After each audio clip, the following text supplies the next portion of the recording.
போரில் வந்து கடைசி இறுதி கட்டத்தில் தான் எங்களுக்கு கஷ்டம் வந்தது.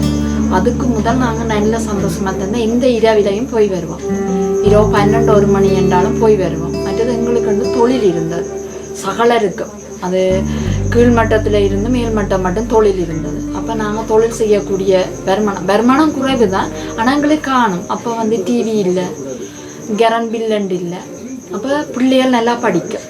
என்னென்னா குப்பி விளக்கு தான், அதுவும் வந்து போர்க்கால லாம்புன்னு சொல்லி பஞ்சு போட்டு கொஞ்சம் மண்ணெண்ணெய், ஒரு கொஞ்சம் மண்ணெண்ணெயை உங்களோட ஜாம்போத்தில் இருக்குத்தானே, அந்த ஜாம்போத்துக்குள்ளே பஞ்சு போட்டுட்டு அதுக்குள்ளே ஒரு சொட்டு தான் மண்ணெண்ணெய். அப்போ மண்ணெண்ணெயெல்லாம் விளையணும், ஒரு சொட்டு வச்சு அதில் தான் படிப்பாங்க இருந்து மேசையில். போர்க்கால லாம்புன்னு தான் அதை நாங்கள் சொல்லுவோம், நாங்களே தயாரிக்கிறது ஒரு தகடு. அப்படியான இதில் தான் படித்தோம்.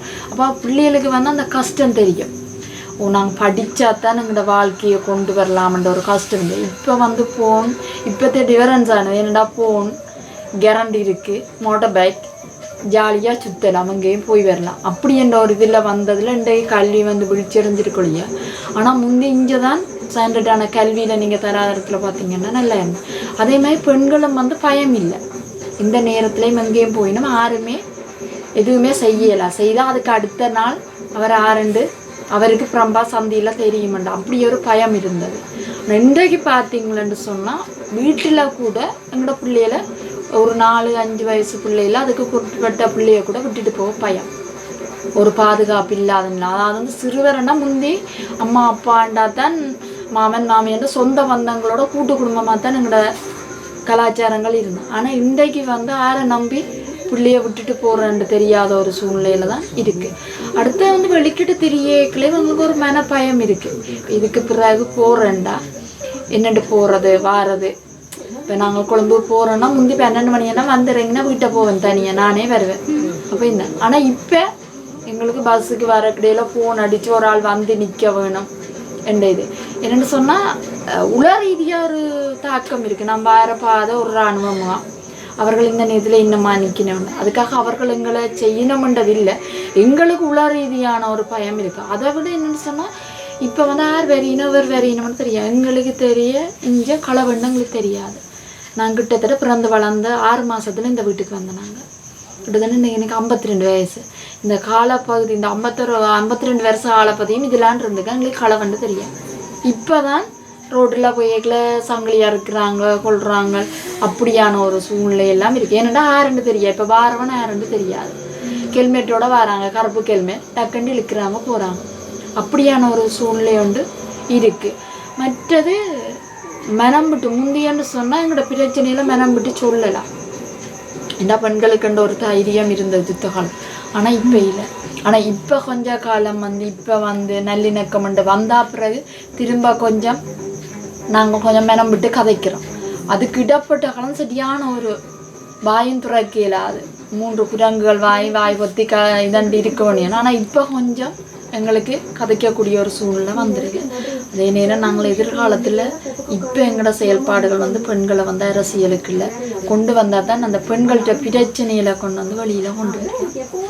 இப்போ அப்படி ஒரு சூழ்நிலை வந்தால் தான் இப்போ எங்களுக்கு வந்து கூடுதலாக நாங்கள் இப்போ வேலை திட்டம் செய்கிற வந்து கூடுதலாக பெண்கள் அரசியலுக்கு வர வேணும். ஒவ்வொரு கட்சியிலையும் அது எங்களுக்கு எந்த கட்சி என்று இல்லை, அவர்கள் இதிலேயும் நிற்கலாம். ஆனால் பெண்களுக்கு பெண்கள் ஆதரவு கொடுக்கணும். ஏன்னா பெண்கள் வந்து பாராளுமன்றத்தில் வந்தால் தான் எதிர்காலத்தில் பெண்கள்கிட்ட பிரச்சனைகளுக்கு ஒரு அங்கே வந்து எல்லா பிரச்சனையும் வந்து பெண்கள்கிட்ட பிரச்சனைகள் நீங்களும் பார்த்தா தெரியும் தானே, எல்லாத்தையும் வந்து ஆண்கள்கிட்ட சொல்லலாது.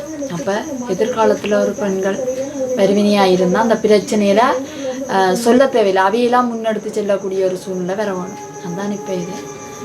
மற்ற கூடுதலாக நாங்கள் வந்து அந்த பெண்களை வலுவூட்டலை தான் இப்போ செய்து கொண்டிருக்கோம். ஏன்னா யுத்தத்தில் வந்து பாதிக்கப்பட்ட பெண்கள் எங்களோட பிரதேசத்தை பார்த்தா கூடுதலானவை வந்து பெண் தலைமைத்துவ குடும்பம் தான் கூட. 6000க்கும் மேற்பட்ட பெண் தலைமைத்துவ குடும்பம் கிளிநொச்சி டிஸ்ட்ரிக்டில் இருக்குது. இப்போ அவையல் வந்து வீட்டுக்குள்ளேயே அடைஞ்சிருக்கக்கூடாது. இப்போ அவையில் வந்து வெளியில் கொண்டு வரணும், அவைகளுக்கு ஒரு சுயதொழில் முயற்சியெல்லாம் கொண்டு வரணும். இப்போ நாங்கள் திருநெல்வேலியில் ஒரு கடையும் திறந்துருக்கிறோம். உள்ளூர் உற்பத்தியாளர்களும் விற்பனை கூட மட்டும் நம்ம இதால் பார்த்துருப்பீங்க மெயின் ரோட்டில். அது வந்து அவையில் வந்து ஊக்குவிக்கணுமென்றது தான். அவையில் என்னென்னு சொன்னால் அவையிலிட்ட வந்து சிலதாக தான் நாங்கள் நம்ம தான் சொன்ன மாதிரி அவையில் வந்து பொருளாதார பிரச்சனை இருக்குது. எல்லாரும் நல்லா இருக்கும், வீடுகள் இருக்குது அப்படின்ட்டு இருக்குது. இப்போ எங்களை விட எல்லாருக்கும் வீட்டு திட்டம் தான். ஆனால் கூடுதலாக எல்லாருமே கடனில் தான் இருக்கிறாங்க. நீங்கள் வேணுமெண்டா எடுத்து பார்த்தீங்களா இங்கேயும் வசதியான பெரிய ஒரு தொழில் வாய்ப்பு தொழிலோட இருக்கிறவையை தவிர மற்ற எல்லாருமே லோனோட தான் இருக்கிறாங்க. 100க்கு ஒருத்தர் தான் அப்படி கடன் இல்லாத அப்படி என்று கணக்கு பார்க்கக்கூடிய அளவில் சமூக ரீதியாகவும் இருக்கு. இப்போ உதவி செய்ய வாரம் என்று சொல்கிறவே இருக்கணும் அவியல் இதுகளுக்கு. மற்றது அண்மையில் சில பிரச்சனை வந்தது என்னென்னு சொன்னால் அன்றைக்கு ஃபோனில் இருந்து பார்த்தா இரவில் நைட்டில் மெசேஜ்கள் வரும். அதாவது அவையில் வந்து உள ரீதியான அவை ஏற்கனவே ஒரு இழந்து போயிருக்கிற ஒரு இது தங்களோட குடும்ப சுமை அதிலேயே அவர்கள் உள ரீதியாக பாதிக்கப்பட்டிருக்குது. சிலர் வந்து இப்போ ஃபோனில் நம்பர்களை எடுத்து போட்டு இரவுகளில் எடுத்து தகாத வார்த்தைகள் பேசுகிற அதெல்லாம் இப்போ கூடுதலாக இருக்குது. இப்போ அதை யார் செய்யணுமென்றது தெரியா, வேணுமென்று கோபத்தில் செய்யணையா இல்லை அவைகளுக்கு ஒரு இதாக இருக்காண்டு. இப்போ அண்மையில் ஒரு வெளிநாட்டில் இருந்த ஒருத்தர் இங்கே உதவி செய்கிறேன்னு சொல்லியும் அவருக்கு திருப்பி இரவில் ஏற்று அவர் வேறு தகாத முறையிலெல்லாம் கதைச்சிடுறாரு. அப்போ அந்த பிள்ளை சொல்லி கவலைப்பட்டேன் என்னென்னா நாங்கள் எனக்கு உதவியும் வேண்டாம் உபத்திரவும் வேண்டாம் ரெண்டு அவங்களோட உதவியே வேண்டாம்ன்ட்டு நான் கஷ்டப்பட்டுள்ளேன். அப்படியான சம்பவங்கள் கூட வருது. மற்றது வந்து சிலர் வந்து உதவி செய்ய அந்த வீடுகளில் போய் உங்களுக்கு உதவி செய்ய போகிறோம்னு சொல்லி போட்டு அதால் வருது. கூடுதலாக வந்து இப்போ இந்த கடன் இருக்குதானே லோன் வந்து எல்லாம் கூடுதலான இதுக்கு வந்து கிழமை வட்டிக்கெல்லாம் கொடுக்குறோம். அங்கே வீட்டை போய்க்கலாம் அவையிலால் உழைப்பு இல்லை. ஆனால் அவையிட்ட வச்சிருக்கிறது இங்கே பெண்களில் தான். அப்போ அவையிட்ட வந்து தொழில் இல்லை.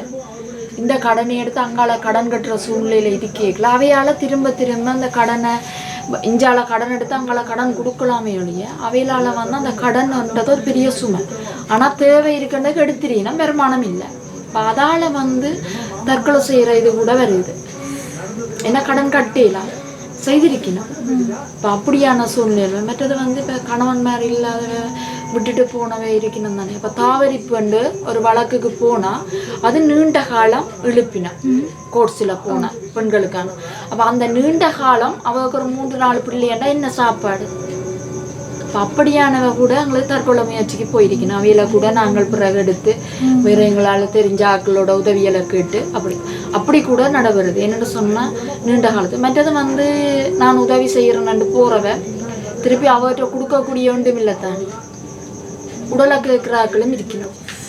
அப்படியான இதுகளும் இருக்குது. ஆனால் அப்படி சொல்லப்பட்டு அவைகள் தங்களுக்கு இல்லைன்னா அவைகளுக்கு வேறு பேரை சுமத்துறதும் இருக்குது. ஏன்னா அவைகளுக்கு காக்கள் இல்லை தானே. பெண் தலைமத்துவ குடும்பம் மண்டைகளை காணும். அப்படியான சூழ்நிலையில் சில அது 100க்கு 10% சொல்லலாம். அப்படியும் இருக்குது பெண்கள் சந்திக்கணும். ஆனால் கூடுதலாக வந்து அவைகளுக்கு ஒரு நிரந்தர தொழில்ன்றது இல்லாதது பெரிய ஒரு கஷ்டம். என்னென்னு சொன்னால் இப்போ பெண் தலைமத்துவ குடும்பம் வேலைக்கு போகிறேன்டா இப்போ காமன்ஸ் இருக்குது அப்படி இருக்குன்னு சொல்லுவினா போகிறேன்டா பிள்ளை இன்றைய சூழ்நிலையில் பிள்ளையை விட்டுட்டு போகிற யாரோட அது ஒரு பெரிய ஒரு கேள்விக்குறி. ஏன்னா இளம் விதவைகளும் இருக்கணும் என்ன இப்போ யுத்தத்தோட சேர்ந்து. அப்போ அவையில் எல்லாம் இங்கே விட்டுட்டு போகிறது. அப்படியான சூழ்நிலையிலையும் இன்றைக்கு பெண்கள் வந்து சிக்கித்தான் இருக்கணும். ஒரு மகள் கல்யாணம் கட்டிட்டா 3 பிள்ளைகளும் நானும் அம்மாவும் இருக்கோம். வீடு வந்து எங்களுக்கு அம்மாக்களுக்கிட்ட வீடு இடிஞ்சதான் முதல் நாங்கள் யுத்தத்தில் 96ஆம் ஆண்டு யுத்தத்தில் இடிஞ்சிட்டுது. இப்போ பின்னுக்கு அது மகளுக்கு தான் சின்ன வயசுலேயே எழுதியாச்சு. அப்பா இருக்கேக்கலையே அவள் குருதியில் எழுதியாச்சு. இப்போ நாங்கள் மீளுடியேற்றம் வந்த நேரம் அந்த வீட்டு திட்டம் தான் தந்தவன். வீட்டு திட்டம் 3,25,000 வாயில் கட்டினாங்க. இப்போ அவள் மாதிரி பண்ணிட்டா. அப்போ அவளுக்கு அந்த வீடு அவகிட்ட காணி தானே. இப்போ நாங்கள் இருக்கலாம் தானே. அப்போ அங்கேயே போயிட்டு இதங்களே வீடாக இருந்தது அப்போ.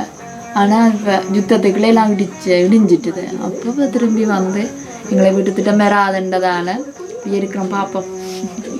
5 பேர் இருக்கிறோம். அம்மா இருக்கிறா, 3 பிள்ளைகள் இருக்கிறேன்.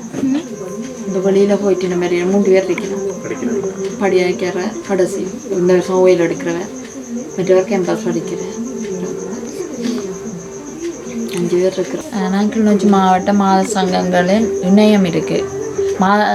மாத சங்கங்களையும் கிளிநொச்சி மாவட்ட இணையத்திட்ட செயலாளராக இருக்கிறேன். மற்ற கரைச்சி பிரதேச சமாசத்திட்ட உபதலைவராகவும் மற்ற திருநெல்வேலி மாத சங்க தலைவியாகவும் இருக்கிறேன்.